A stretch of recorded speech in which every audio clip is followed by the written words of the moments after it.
Doctor ইউনূসের সেটিকে উড়িয়ে দেওয়ার ঘোষণা আওয়ামী লীগের। মধ্যরাতে ডক্টর ইউনূসের বার্তা হচ্ছে বাংলাদেশের রাজনীতি আজ অস্থির এক মোড়ে দাঁড়িয়েছে। এই পাগলামি চিন্তা শেখ হাসিনা এই মুহূর্তে ভুলেও করবেন না।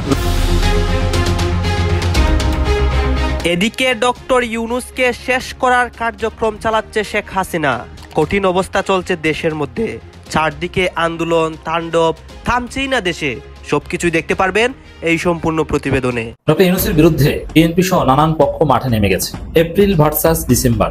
কথায় আছে অবাগা যেদিকে যায় সাগর শুকিয়ে যায়। ডক্টর মোহাম্মদ ইউনূসের সরকারের আমলে, পিরিয়ডের আমলে, শাসনের আমলে ইউনূস সরকারকে অবিলম্বে বহিষ্কৃত করে তার জায়গায় নতুন পরিষদ, উপদেষ্টা পরিষদ গঠন করা হোক, বরখাস্ত করা হবে আপনাকে।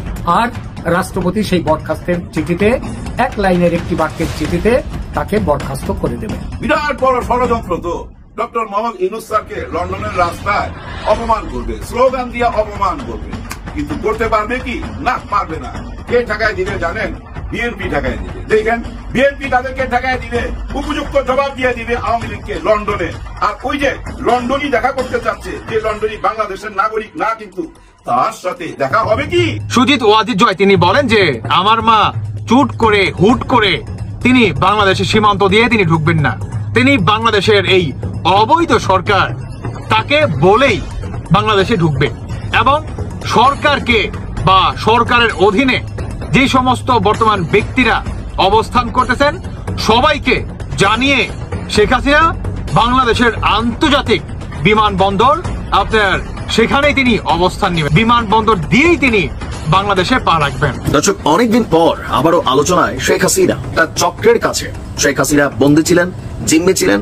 এই চক্রের বাইরে তিনি কোনো কথা শুনতেন না, সিদ্ধান্ত নিতেন না। আর সেই চক্রের একজন প্রধান হোতা হচ্ছে ওবায়দুল কাদের। আসসালামু আলাইকুম দর্শক, নতুন একটি নিউজে আপনাকে স্বাগতম। ইতিমধ্যে আমরা দেখতে পাচ্ছি শেখ হাসিনা বিশাল পরিকল্পনা করতেছে তার আওয়ামী লীগ কর্মীদেরকে নিয়ে। ডক্টর ইউনূসের উপর অনেক আক্রমণ করবে এবং অ্যাকশন নেবে। দর্শক শ্রোতা, আপনারা জানেন যে ডক্টর ইউনূস বিভিন্ন সময় দেশকে নিয়ে বিভিন্ন বার্তা দিচ্ছেন এবং ডক্টর ইউনূসকে অনেকে সহ্য করতে পারে না। অনেকে তো সরাসরি ডক্টর ইউনূসের বিরুদ্ধে কথা বলে। গাইজ, আপনারা এইটাও জানেন যে শেখ হাসিনাকে দেশ থেকে তাড়ানোর পর বাংলাদেশের মধ্যে অনেক অস্থিতিশীল পরিবেশ হয়। অনেক সাধারণ মানুষ আছে যারা কিনা শেখ হাসিনাকে চায়। ইতিমধ্যে কিন্তু দেশের মধ্যে অনেক ঘটনা ঘটে, ঈদের পর অনেক ঘটনা হয় এবং অনেক আন্দোলন হয়। সবকিছু আপনাদেরকে দেখাবো ধারাবাহিকভাবে যে সর্বশেষ দেশের রাজনৈতিক পরিস্থিতি কোন জায়গায় গিয়ে দাঁড়ায় এবং দেশটা কিভাবে স্বাভাবিক হয়। আপনারা সম্পূর্ণ ভিডিও দেখবেন, তাহলেই সবকিছু বুঝতে পারবেন। আসুন আমরা কথা বাড়াচ্ছি না, আমরা সরাসরি ভিডিওর মূল আলোচনায় চলে যাচ্ছি। কি ঘটাই দিল আওয়ামী লীগ? বাংলাদেশের 49টি আপনার গ্রামীণ ব্যাংকের যে ব্রাঞ্চ আছে, আরো অধিক, কিন্তু বলতেছিলাম কুড়িগ্রামের কথা। কুড়িগ্রামে আপনার গ্রামীণ ব্যাংকের 49টি যে ডক্টর ইউনূসের ব্রাঞ্চ আছে সেটিকে উড়িয়ে দেওয়ার ঘোষণা আওয়ামী লীগের। এটাকে কেন্দ্র করেই আপনার মধ্যরাতে ডক্টর ইউনূসের বার্তা হচ্ছে প্রতিটি ব্রাঞ্চকে রক্ষা করতে হবে। সেখানে আপনার পুলিশ বাহিনী থেকে শুরু করে সেনাবাহিনী পর্যন্ত প্রতিটি ব্রাঞ্চে আপনার কঠোর ভাবে নিরাপত্তা প্রদান করে। আসলে ঘটনা কি? ঘটনা হচ্ছে আপনার আওয়ামী লীগের পক্ষ থেকে নাকি এই ধরনের একটা বার্তা আসছে যে বাংলাদেশে যত কয়টা গ্রামীণ ব্যাংকের ব্রাঞ্চ আছে সমস্ত ব্রাঞ্চকে আপনার উড়িয়ে দিতে হবে। এবং এটাকে কেন্দ্র করে যখন নাকি অন্তর্বর্তীকালে সরকারের কানে যায়, তখনই কঠোর একটা নিরাপত্তা প্রদান করে আপনার কুড়িগ্রামের কে কেন্দ্র করে বা আশেপাশে যেই 49টি আপনার গ্রামীণ ব্যাংকের ব্রাঞ্চ আছে সেই ব্রাঞ্চে। এখন আসল কাহিনী কি? আসল কাহিনী হচ্ছে আপনার এতদিন আপনারা জানেন যে বাংলাদেশে আওয়ামী লীগের যত আপনার ছিল, অফিস ছিল, তারপর হচ্ছে নানান আপনার ক্লাব ছিল, সমস্ত কিছু ভেঙে গড়ে একদম মাটির সাথে একদম মিশিয়ে দেয়। আপনার ধানমন্ডির বাড়ি পর্যন্ত বুলডোজার দিয়ে ভেঙে দেয়। এটাকে প্রতিশোধ হিসাবে বা এটাকে প্রতিশোধ নেওয়ার জন্যই ডক্টর ইউনূসের যে গ্রামীণ ব্যাংকের ব্রাঞ্চ আছে সেটিকে উড়িয়ে দেওয়ার আপনার সিদ্ধান্ত নেন আওয়ামী লীগ। এবং এটাকে কেন্দ্র করেই ডক্টর ইউনূস সেই ভয়ে আপনার তার আগেই উড়িয়ে দেওয়ার আগেই 49টি ব্রাঞ্চে আপনার কুড়িগ্রামকে কেন্দ্র করে সেখানে পুলিশ সেনাবাহিনী আপনার নিয়ন্ত্রণ করে। এখন কথা হচ্ছে ভাই, এখনই আপনার ডক্টর ইউনূসের এত ভয়, তাহলে যখন নাকি একদিন তো একদিন ক্ষমতা অদলবদল হবেই। শেখ হাসিনা কি ভাবছে যে তার পতন এভাবে হবে? ডক্টর ইউনূস সেই দিকে কিন্তু আগাচ্ছে। ডক্টর ইউনূসও আপনার দীর্ঘমেয়াদী ভাবে থাকার একটা পরিকল্পনা চালাচ্ছে। উল্টো দিকে আপনার ঈদের দিন অনেকেই দেখছেন যে স্যার দালালরা কে কি বলুক না বলুক দেখার বিষয় না, আপনি আরো 5 বছর থাকবেন, 5 বছর। দ্যাট মিনস সেখানে আপনার নির্ধারিত একটা গোষ্ঠীকে একদম ডক্টর ইউনূসের সামনাসামনি তাদেরকে এনে দাঁড় করাই দেয় এবং তাদের মুখ থেকে বা তাদেরকে শিখিয়ে দেয় যে আপনারা এই ধরনের কথা বলবেন, জাতিকে দেখাবেন। আসলে মাস্টার মাইন্ডের একটা লিমিট থাকা দরকার, মেটোক্রস ডিজাইনের একটা লিমিট থাকা দরকার। তিনি কিন্তু একটা মানে জাতিকে পুরা মানে ভাগ করে ফেলাইলো, এমন যে ডক্টর ইউনূসের পক্ষে যারা থাকবে তারা হচ্ছে এক জাতি, আর ডক্টর ইউনূসের উল্টো দিকে যে বা যারা থাকবে তারা হচ্ছে আরেক জাতি। মানে বিএনপি, আওয়ামী লীগ, জাতীয় পার্টি এদেরকে টোটালি ডক্টর ইউনূস আলাদা করে দেয়। যখন নাকি আপনার ঈদের দিন এই ঘটনা ঘটে, সেই ঘটনাকে কেন্দ্র করেই আপনার আওয়ামী লীগের পক্ষ থেকে আপনার ঘোষণা আসছে যে বাংলাদেশে যত আপনার গ্রামীণ ব্যাংকের ব্রাঞ্চ আছে, বড় বড় আছে, সমস্ত কিছুকে বাংলার মাটি থেকে উঠিয়ে দিতে হবে। এদেরকে আর বাংলাদেশে রাখবো না, এই সুদখোর আর বাংলাদেশে রাখা যাবে না। এটা কি শুধু আপনার আওয়ামী লীগই ঘটাইতে পারে? বর্তমানে এই অন্তর্বর্তীকালে সরকার একটু একটু করে যেভাবে আগাচ্ছে, মানে আপনার বিএনপি কে প্রতিনিয়ত এভাবে বুড়ো আঙ্গুল দেখাচ্ছে, আওয়ামী লীগকে তো প্রতিনিয়ত দেখিয়ে যাচ্ছে, উল্টো দিকে জাতীয় পার্টিকেও বাস দিয়ে যাচ্ছে এই অন্তর্বর্তীকালে সরকার। এটার এগেনস্টেই বর্তমান আমাদের বাংলাদেশের রাজনৈতিক পার্টিগুলো সবাই একত্র হয়ে এই ডক্টর ইউনূসের এগেনস্টে নামছে। আর যখন নাকি সেই ঈদের আপনার ঘটনাকে কেন্দ্র করে যে স্যার আরো 5 বছর থাকতে হবে, কোন দালালকে কি বললো না বললো সেটার দেখার বিষয় না, আপনি আরো 5 বছর থাকবেন। এই ঘটনার পরপরই আপনার কুড়িগ্রামের যে 49টা গ্রামীণ ব্যাংকের ব্রাঞ্চ আছে সমস্ত কিছুকে উড়িয়ে দেওয়ার একটা বার্তা আসে আপনার আওয়ামী লীগের পক্ষ থেকে। এটাকে কেন্দ্র করেই ডক্টর ইউনূস তার আগেই আপনার নিরাপত্তা বাহিনীকে সেখানে আপনার কঠোরভাবে অবস্থান নিতে বলে। সেনাবাহিনী, পুলিশ বাহিনী আপনার সমন্বয় হয়ে প্রতিটি ব্রাঞ্চেই যান, সেটা সুরক্ষিত করে, সারা রাত ধরে গ্রামীণ ব্যাংকের এই ব্রাঞ্চগুলোকে পাহারা দেয়। তবে আমার কথা হচ্ছে ডক্টর ইউনূস যেভাবে বাংলাদেশে নির্ধারিত একটা গোষ্ঠীর আসলে সমর্থন করে যাচ্ছে, তিনি আসলে কত দিনই বা এভাবে পাহারা দিয়ে রাখতে পারবে? 1 দিন, 2 দিন, 3 দিন, 4 দিনের দিন কিন্তু ঠিকই বুলডোজার দিয়ে যেভাবে ধানমন্ডির 32 নাম্বার ভেঙে গুড়িয়ে দিয়েছে, ঠিক এভাবে কিন্তু গ্রামীণ ব্যাংকের যত ব্রাঞ্চ আছে সমস্ত ব্রাঞ্চ কিন্তু ঠিক এভাবেই আপনার বুলডোজার দিয়ে কিন্তু গুড়িয়ে দিবে। কারণ রিভেঞ্জ কিন্তু আপনার আওয়ামী লীগ কিন্তু খুব ভালো নিতে পারে, এটা কিন্তু ভুলে গেলে চলবে না। যাই হোক, ডক্টর ইউনূসের ইতিমধ্যে ভয়ে কাঁপন শুরু হয়ে গেছে। তাহলে কি আওয়ামী লীগ তার নিজ ভূমিকায় ফিরে আসলো? দর্শক, আমার ব্যক্তিগত মতামত হচ্ছে এই পাগলামি চিন্তা শেখ হাসিনা এই মুহূর্তে ভুলেও করবেন না, নাম্বার 1। নাম্বার 2, ডক্টর মোহাম্মদ ইউনূসও তার শাসনামলে আওয়ামী লীগের এই প্রধানকে ফিরিয়ে এনে বিচার করা বা পরিস্থিতিকে কন্ট্রোল করা এটা বড়ই অসাধ্য ব্যাপার হবে। কোথাও না কোথাও হয়তোবা অন্তরে থাকতে পারে যে না, আমার নির্বাচনের সময়সীমাটা পার হয়ে যাক, এটা রাজনৈতিক সরকারের হাতে দেশ তুলে দিই, তারপর বিচারিক প্রক্রিয়ায় শেখ হাসিনাকে ভারত থেকে ফিরিয়ে আনা হবে, বিচার টিচার করা হবে। দর্শক, অনেকদিন পর আবারও আলোচনায় শেখ হাসিনা। গেল কয়েকদিন আগে ভারতীয় গণমাধ্যম আনন্দবাজারে ফাটাকেষ্ট ওরফে আওয়ামী লীগকে শেষ করে দেওয়ার দাবি বিভিন্ন নেতারা করে থাকেন যে একটা চক্রের কাছে শেখ হাসিনা বন্দী ছিলেন, জিম্মি ছিলেন। এই চক্রের বাইরে তিনি কোনো কথা শুনতেন না, সিদ্ধান্ত নিতেন না, আর সেই চক্রের একজন প্রধান হোতা হচ্ছে ওবায়দুল কাদের। তো শেখ হাসিনার পরে দলটির সর্বোচ্চ গুরুত্ব পদে থাকা এই ব্যক্তি ভারতের আনন্দবাজার পত্রিকায় কিছু বক্তব্য দিয়েছেন। তবে এই বক্তব্যে আমার কাছে মনে হয়েছে পলিটিক্যাল বক্তব্য। বাস্তবতা হচ্ছে শেখ হাসিনা বা ওবায়দুল কাদেরের মতো নেতারা জীবনেও আগামী 2-4 বছর বাংলাদেশে ঢুকবেন না, পরিস্থিতি তাদের অনুকূলে না গেলে। কারণ এখনো টোটালি প্রতিকূলে, আসলেই গ্রেপ্তার হবেন, বাকি এমপিরা রাস্তায় লাঞ্ছিত হবে, মব হবে, অনেক কিছু কিন্তু হবে। আর এই ঘটনাগুলায় সর্বসম্মতভাবে আওয়ামী লীগের বিপরীতে যারা রাজনীতি করে এক হয়ে যাবে।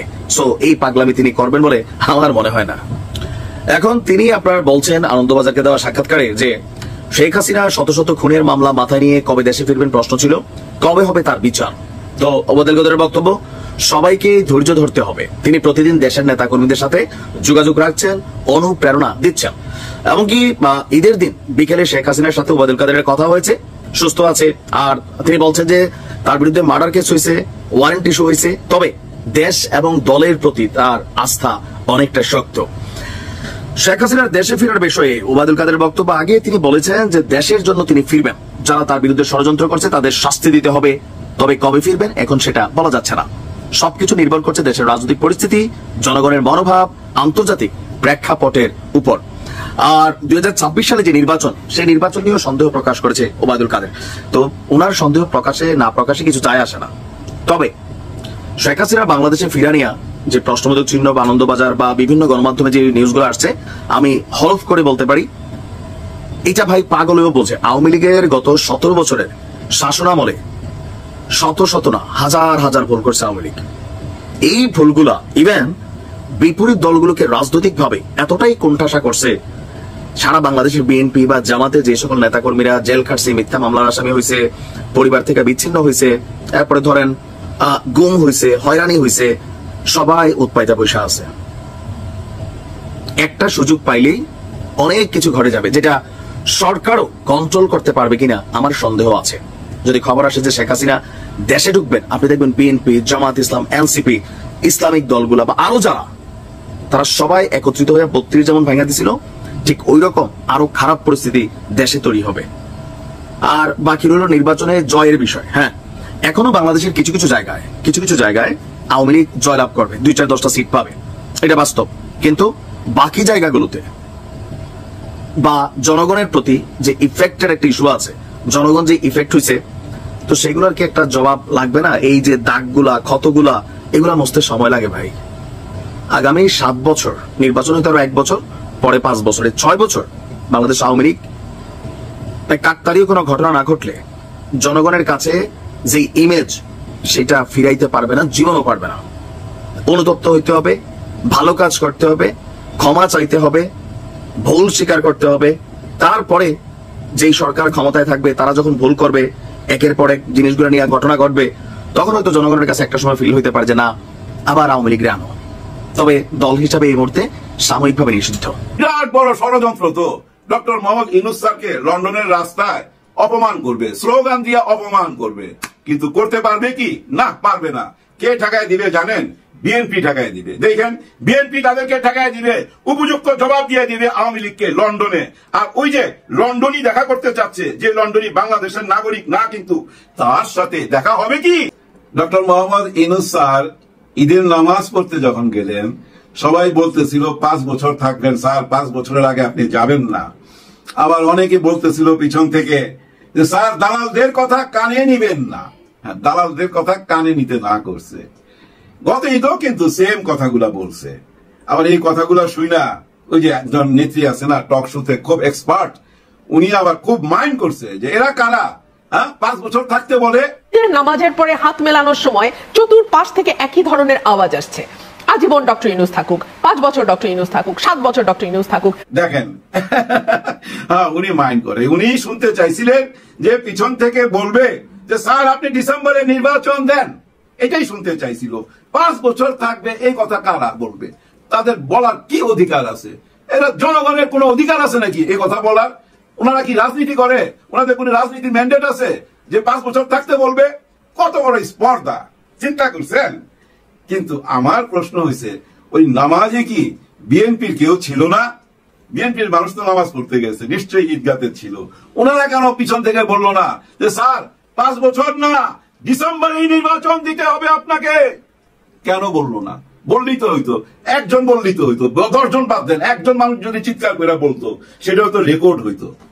আসলে কি জানেন, বিএনপির অনেকেই চায় উনি 5 বছর থাকুক, বা উনি উনার ইচ্ছা মতো নির্বাচন দিবে, চাপ দিতে চায় না। বিএনপির অনেকেই, অনেকের মধ্যে কারা বেশি জানেন? যাদের পিছনে মামলা ছিল, যারা দৌড়ের উপরে ছিল, যারা ঘরে ঘুমাইতে পারে নাই, মার সাথে দেখা করতে পারে নাই, সন্তানের সাথে দেখা করতে পারে নাই, কোর্ট কাচারিতে দৌড়াইছে যারা। এই যে 60 লক্ষ মামলা ছিল, শোনেন না, এর মধ্যে তো 1.5-2 লক্ষ আসামি ছিল। ওদের মধ্যে ম্যাক্সিমামই কিন্তু চায় ইউনূস স্যার ওনার কাজটা কইরা দিয়া যাক। হ্যাঁ, ওনারা কিন্তু চাপের মধ্যে নাই। নির্বাচন বলে না, ওনারা লজ্জা পায়। কিন্তু বিএনপির মধ্যে অনেকেই লজ্জা পাচ্ছে।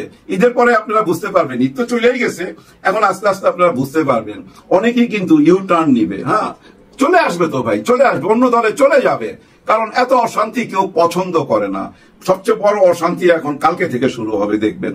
লন্ডনে যাচ্ছে স্যার আগামীকাল 9 তারিখে, 14 তারিখে ফিরবে। শোনা যাচ্ছে ওইখানে ভীষণ আয়োজন করে ফেলছে সজীব ওয়াজেদ জয়। আমার বিশ্বাস হয় না, তারপরও গুজব চারিদিকে ছড়ায় গেছে। ইউটিউবে দেখতেছি, ফেসবুকে দেখতেছি, সজীব ওয়াজেদ জয় নাকি বিরাট বড় অ্যারেঞ্জমেন্ট করছে। লক্ষাধিক মানুষ রাস্তায় দাঁড়াবে আওয়ামী লীগের পক্ষে কালো পতাকা নিয়ে। হয়তো পকেটে ডিমও থাকতে পারে। কালা মুরগির ডিম আইনেন, কালা মুরগির ডিম মারলে না তাড়াতাড়ি চলে যাবে। লাল মুরগির ডিম মাইরেন না, লাল তো বুঝছেন না, জয়ের প্রতীক। কালো মুরগির ডিম মাইরেন যদি মারতে চান। কালো মুরগির ডিম সংগ্রহ করবেন কেমনে? ভারত থেকে সংগ্রহ করতে পারেন, ওইখানে পাবেন না। লন্ডনে কালো মুরগির ডিম জোগাড় করতে পারবেন না, এটা ভারত থেকে আপনারা আমদানি করেন, তাইলে ভালো হবে। ডিম মারবেন, অপমান করবেন, প্রতিশোধ নিয়ে নিবেন। উনি যখন হিথ্রো বিমানবন্দরে নামবে ওইখান থেকে লাইন ধরবেন একেবারে রাজার বাড়ি দুয়ার পর্যন্ত, রাস্তার মধ্যে দাঁড়ায় কালো পতাকা বাইন্দা ডিম চুলা মাইরেন, অপমান কইরা দিয়েন, যা মন চায় তাই গালাগালি কইরা দিয়েন, পুরা প্রতিশোধটা নিয়ে নিয়েন লন্ডনে। লন্ডন তো আপনাকে বাড়ি, আর ইনুস স্যার হয়েছে ওইখানে ধৈর্যা, তাই না? আরে উনি যাইতাছে রাজার দাওয়াতে, রানীর দাওয়াতে যাইতাছে, রাজবাড়ির মেহমান, এটা মাথায় রাখেন। বাড়াবাড়ি করেন না, বাড়াবাড়ি করলে বিপদ আছে, বিপদ। ওই যে একবার বলছিল না যে 24 ঘন্টা জার্নি করে আমেরিকা যাওয়ার দরকার নাই তো আমাদের, কিন্তু দেখেন উনার ছেলেই ওই যে লাইনে দাঁড়ায়া আর 10 জন আম পাবলিক মতো লাইনে দাঁড়ায়া গ্রিন কার্ড নিছে কিছুদিন আগে। বাংলাদেশের রাজনীতি আজ অস্থির এক মোড়ে দাঁড়িয়েছে। প্রাক্তন প্রধানমন্ত্রী শেখ হাসিনার মুখে সম্প্রতি নানা বিস্ফোরক অভিযোগ উঠে আসছে ভারতীয় মিডিয়ায় এবং তার করা সম্প্রতি বিভিন্ন অডিও বার্তায়। একেবারে শেষ অডিও বার্তা থেকে বেশ কয়েকটি পয়েন্ট আমরা তুলে এনেছি এবং সেই পয়েন্ট নিয়ে আজকে আমাদের বিশ্লেষণ। সে কি পয়েন্ট?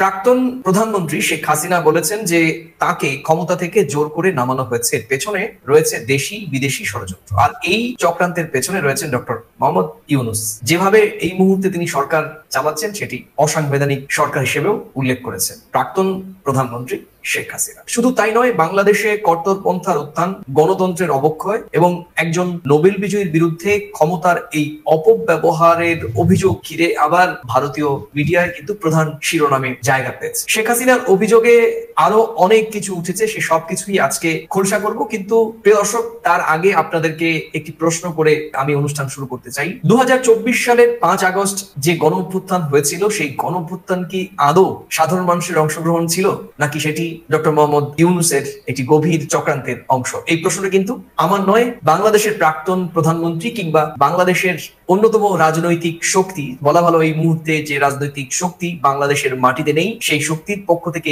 এই ধরনের অভিযোগ তোলা হচ্ছে এবং সেই অভিযোগের পরিপ্রেক্ষিতে উঠে আসে প্রশ্ন, সেই রাজনৈতিক দলটির পরিণতি 2024-এর 5 আগস্ট আমরা দেখেছি। সে সত্যি কি এটা গণঅভ্যুত্থান ছিল না, সাধারণ মানুষের অংশগ্রহণ ছিল না, নাকি এই আজকে যে অভিযোগগুলো নিয়ে আওয়ামী লীগের নেতৃত্ব সরব হচ্ছে সেই অভিযোগই সত্য? তুমি একেবারে পরিষ্কার করে তোমার বিশ্লেষণগুলো এক এক করে আমাদেরকে জানাবে।